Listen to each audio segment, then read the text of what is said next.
Olá, meu querido ouvinte da Palavra de Deus e irmão em Cristo Jesus. Eu quero nesse momento chamar a sua atenção para nós meditarmos na Palavra de Deus em dois versículos da Palavra do Senhor que está escrito no livro de Efésios, no capítulo 1, nós iremos ler o versículo 13. Efésios, capítulo 1, nós iremos ler o versículo 13 do livro de Efésios, que diz assim, Efésios 1,13: em quem vós também estáis, depois que ouvistes a palavra da verdade, o evangelho da vossa salvação, tendo nele também crido, fostes selados com o Espírito Santo da promessa. E o segundo versículo que eu quero compartilhar com você está registrado em 1 Coríntios, no capítulo 12, nós iremos ler o versículo 13, que diz assim: pois em um só Espírito todos nós fomos batizados em um corpo, quer judeu, quer grego, quer escravo, quer livres, e a todos nós foi dado beber de um Espírito.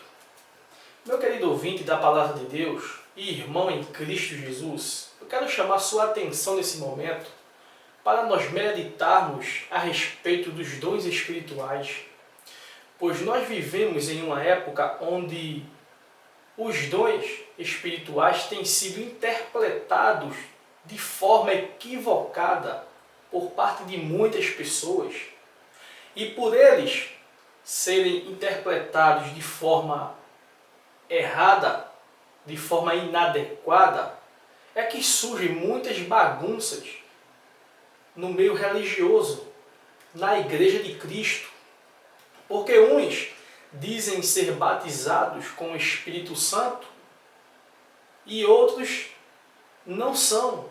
Então por isso há essa bagunça por parte de muitas pessoas, falando até serem superiores que as outras, porque elas são batizadas com o Espírito Santo e as outras pessoas não são. Onde na verdade a Palavra de Deus nos ensina algo diferente. A Palavra de Deus nos ensina em Efésios 1,13 que quando nós aceitamos a Cristo, recebemos o batismo com o Espírito Santo de Deus. Somos selados. Este selo é a garantia de que o Espírito de Deus habita em nós e que nós somos salvos por Cristo. Este selo é a garantia de que nós pertencemos a Cristo. E quando em 1 Coríntios 12,13 diz que todos nós somos batizados, formando parte no corpo de Cristo. Todos nós, todo cristão salvo em Cristo, ele é batizado com o Espírito Santo de Deus, todo cristão. Mas aí surge uma bagunça, porque muitos falam em línguas e outros não. Aí essa classe que fala em línguas acredita que eles são batizados com o Espírito Santo. E os outros que não falam em línguas não são batizados simplesmente porque não falam em línguas. Mas a palavra do Senhor nos ensina de forma diferente, porque todos nós somos batizados com o Espírito Santo de Deus. Aí fica essa briga, por causa que os dons que são para a edificação do corpo de Cristo, e não para que eu venha me vangloriar, os dons servem para edificar o corpo de Cristo, eles estão sendo interpretados de formas equivocadas por parte de muitas pessoas. De modo que você consiga entender melhor, eu vou tentar ser claro e objetivo para que você entenda sobre a questão de alguns dons espirituais, ou dos dons espirituais. Pois eu classifico a questão dos dons espirituais em duas partes. Por que duas partes? Porque existem as classes dos dons espirituais que são permanentes, E quais são essas classes? Quais são esses dons que eu posso classificar como um dom permanente? O dom permanente é aquele dom que ele está completamente ligado ao homem, ligado a você. Esse é o dom permanente. Exemplo, o dom da profecia. Quem é o profeta hoje? É o homem que prega a palavra de Deus. Porque a palavra de Deus é a verdadeira profecia. Esta aqui é a profecia que nunca falha, a palavra de Deus. Então, o verdadeiro profeta é aquele que prega a palavra de Deus.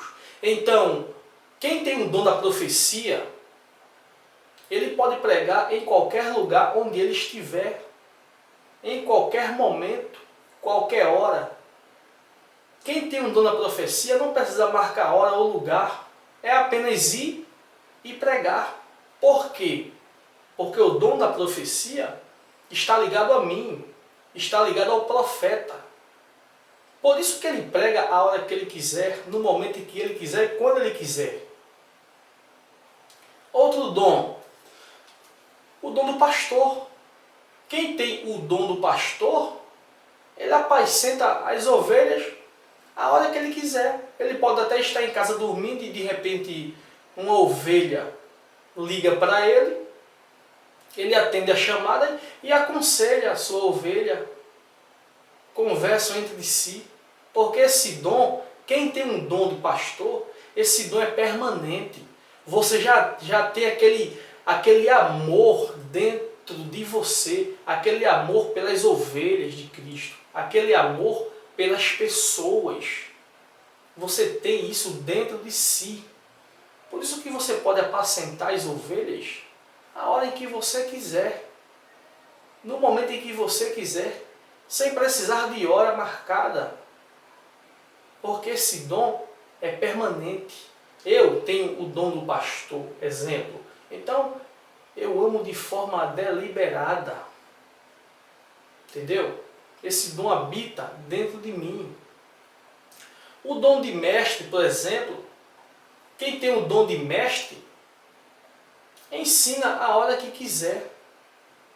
Pode ensinar numa faculdade, pode ensinar na rua, pode ensinar onde quiser, aonde estiver. Essa pessoa vai e ensina a palavra de Deus, as escrituras sagradas. Por quê? Porque esse dom habita dentro do homem, entendeu? Ele é um dom que é permanente, é um dom que está completamente ligado ao homem. Então, o homem pode ensinar quando ele quiser, onde ele quiser, sem precisar de hora marcada, de nada. Ele pode ensinar. Ele tem livre acesso para o ensino.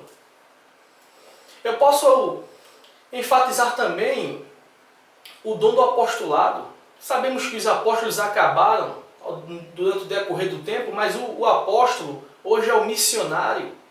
A pessoa que, por exemplo, tem o dom de missões, um missionário, ele pode hoje estar aqui no Brasil e Deus falar ao seu coração para ele ir para qualquer outro lugar do Brasil e do mundo. Ele vai. Por quê? Porque esse dom é ligado a ele. Aí de repente Deus fala ao coração dele, ó, você vai para os Estados Unidos, ele vai fazer missões nos Estados Unidos, de repente Deus diz, ó, sua missão aqui acabou, você agora vai para a China, você agora vai voltar para o Brasil, vai para a África ou qualquer lugar. Esse dom é permanente, habita dentro dele e ele sempre vai estar em exercício, praticando esse dom, porque são dons que são permanentes, estão completamente ligados ao homem. E a segunda classe de dom que eu classifico são a classe dos dons que não são permanentes. E quais são esses dons que não são permanentes? Eu posso dar um exemplo aqui do verdadeiro dom de línguas. O dom de línguas não é um dom permanente. Não é um dom permanente. Por quê? Porque se fosse um dom permanente, você ia falar a hora em que você quisesse em línguas. Daí é onde tem surgido a bagunça no meio religioso. As pessoas pensam que esse dom é permanente e tem falado línguas que ninguém entende, nem ele mesmo e nem Deus. E tem virado bagunça o meio religioso. Essa questão das línguas é uma questão que o povo também interpreta de forma equivocada sobre a questão das línguas. Mas quem tem um dom de línguas, esse dom não é um dom permanente. Você não vai falar em línguas a hora que você quiser, ou vai estar marcando para falar em línguas. Não, de forma alguma. De forma alguma. Aconteceu um caso em uma determinada igreja, que eu não vou falar o nome, de um pastor que estava celebrando o culto, e esse pastor, ele estava pregando normalmente em português, e ele não sabia que na sua igreja tinha uma pessoa que estava visitando, e essa pessoa era um alemão. E de repente, quando o culto acabou, esse alemão, através de seu intérprete, procurou esse pastor e estavam conversando. E o intérprete do alemão falou para o pastor que ele, o alemão, entendeu a mensagem todinha em sua língua, na língua alemã. E o pastor estava pregando em português. E ele entendeu a mensagem em alemão. Não precisou o intérprete traduzir. Eu estava vendo um testemunho do irmão em nosso grupo de debate pelo WhatsApp. E esse irmão falou que uma certa vez estava em Alagoas fazendo um evangelismo e eles encontraram um italiano. E de repente, quando eles menos esperaram, um colega dele do grupo de evangelismo estava conversando com o italiano em italiano, sem ele ao menos ter estudado a língua. Ele não sabia nada de italiano e quando foi de repente ele começou a evangelizar o italiano na linguagem dele, de forma que o italiano entendeu tudo. E todos que ali estavam, que faziam parte do grupo de evangelismo, não entenderam nada. Eles não entendiam italiano, mas o irmão que estava falando em italiano, sem ao menos ter aprendido o dialeto. Então este é o verdadeiro dom de língua. Pedro, em Atos 2, quando falou, ele falou em uma linguagem que todos entenderam na sua própria língua. Mas por que eu não falo em línguas, por exemplo, a hora, em um lugar, ou no momento onde eu quiser? Porque esse não é um dom que está completamente ligado a mim. Por isso que tem virado bagunça no meio evangélico hoje. Todos querem falar em línguas. Todos. E vira aquela bagunça. E eles distorcem muitas vezes as escrituras falando que são batizados com o Espírito Santo porque falam em línguas. Porém, uma língua que ninguém entende, nem o próprio Deus.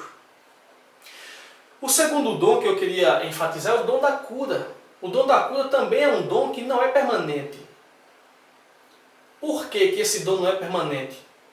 Porque se esse dom fosse permanente, as pessoas saíam curando quem elas quisessem, pelos hospitais, em qualquer lugar. Por isso que ele não é um dom permanente. Você pode estar em um determinado local e Deus usa você para realizar uma cura através de uma oração. Você vai dirigir-se a uma pessoa, faz uma oração e essa pessoa fica curada. Mas isso não quer dizer que você vai fazer isso sempre. Não, de forma alguma. Eu costumo dizer o seguinte, eu vejo muitas curas na televisão, quando eu assisto, nos programas evangélicos, os apóstolos curando, mas o que eu acho engraçado é que esses apóstolos, eles só curam na televisão. Eu nunca vi um apóstolo desse indo para os hospitais curar ninguém. Quer dizer, o Deus dele só funciona na TV, no hospital não funciona. Então esse Deus é limitado. Um Deus que só cura na televisão, esse Deus é limitado. Fica complicado nós acreditarmos num caso como esse.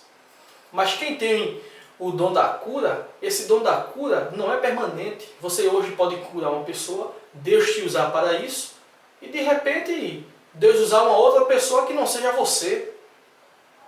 Por quê? Porque esse dom não é permanente. Ele não está completamente ligado a você. Ele é diferente do dom da profecia. Quem tem o dom da profecia pode chegar e pregar onde ele quiser, mas quem tem o dom da cura não pode curar quem ele quer. Não pode, a não ser que Deus queira realizar tal milagres. Como também o dom da operação de maravilhas. Quem tem esse dom vai realizar maravilhas a hora que quiser. Deus pode te usar agora e não te usar mais. Ué, Ele é Deus. Deus pode usar você aqui agora para realizar um milagre onde todos venham admirar e ficar regozijados com o poder de Deus. Mas isso não quer dizer que Deus vai estar te usando consequentemente. Não, de forma alguma. Por quê? Porque esse dom não está ligado a você. Esse dom não está ligado a você. Repito, é diferente do dom da profecia, que quem tem o dom da profecia prega em qualquer lugar, onde estiver, assim queira pregar. Você pode estar em casa agora aí sentado, assistindo esse vídeo, e ao levantar você pode pregar para o seu vizinho, pode pregar o evangelho para o seu vizinho, ou na igreja, ou em qualquer lugar. Mas quem tem o dom da cura, que por exemplo está ouvindo essa mensagem, ao levantar vai poder sair daí, sair e ir para o hospital curar? Eis a diferença. Espero que você tenha entendido esta reflexão. Caso você tenha alguma dúvida, você possa fazer algum comentário no nosso canal ou entrar em contato até pelo WhatsApp. Para nós nos aprofundar a respeito desse assunto, é sempre bom nós falarmos da palavra de Deus, conversarmos, compartilharmos a respeito das maravilhas de Deus. E se você quiser entrar em contato comigo pelo WhatsApp para nós conversarmos mais a respeito de alguns pontos ou de qualquer outro, é só você discar o 981419399. 981419399. E se você não estiver aqui em Pernambuco, o DDD é o 81. Que Deus te abençoe e te guarde.